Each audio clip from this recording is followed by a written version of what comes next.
جاوریاں سرگودا پنجاب بھر میں ویٹرنری اسپتالوں ڈسپنسریوں میں مویشی پال افراد کو کسان لائیو اسٹاک بیٹھک فیلڈ ڈیز فارمر ڈیز اور دیگر ذرائع سے کانگو وائرس سے بچاؤ کے لیے رہنمائی فراہم کی جا رہی ہے۔ یہ بات پارلیمانی سیکریٹری برائے live stock and dairy development سردار اسم شیر میکر نے لائیو اسٹاک آفس شاہپور میں کانگو وائرس کی روک تھام کے حوالے سے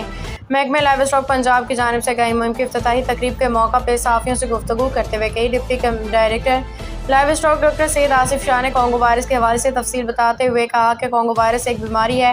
جو کہ جانوروں سے انسانوں میں منتقل ہو جاتی ہے اور احتیاطی تدابیر اپنائے وائرس کے جسم میں داخل ہونے کے 5-6 دن بعد فلو کے علامات ظاہر ہونے لگتے ہیں، جیسے کہ بخار، جسم درد، سر درد، متلی نکات کی علامات 5 سے 7 دن رہتی، بھوک ختم ہو جاتی ہے، کیل متلی لگاتار رہنے سے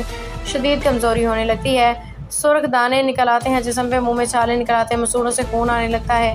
1-2 روز بعد جسم میں جلد کے نیچے خون جمنے لگتا ہے، ناک سے خون بہتا ہے، مریضوں کے جسم میں پلیٹلیٹس کی شدید کمی ہو جاتی ہے۔ احتیاطی تدابیر کے ماسک استعمال کریں اور سپرے کریں۔ تقریب میں مہر ہارون بکر، مہر ارشد اور دیگران نے شرکت کی۔ کانگو وائرس بارے آگاہی واک بھی کی گئی جو لائیو اسٹاک سے شروع ہو کے جیل روڈ سے ہوتی ہوئی سینما چوک پہ ختم۔ رپورٹ ظفر عباس، تحصیل رپورٹر شاہپور جاوریاں۔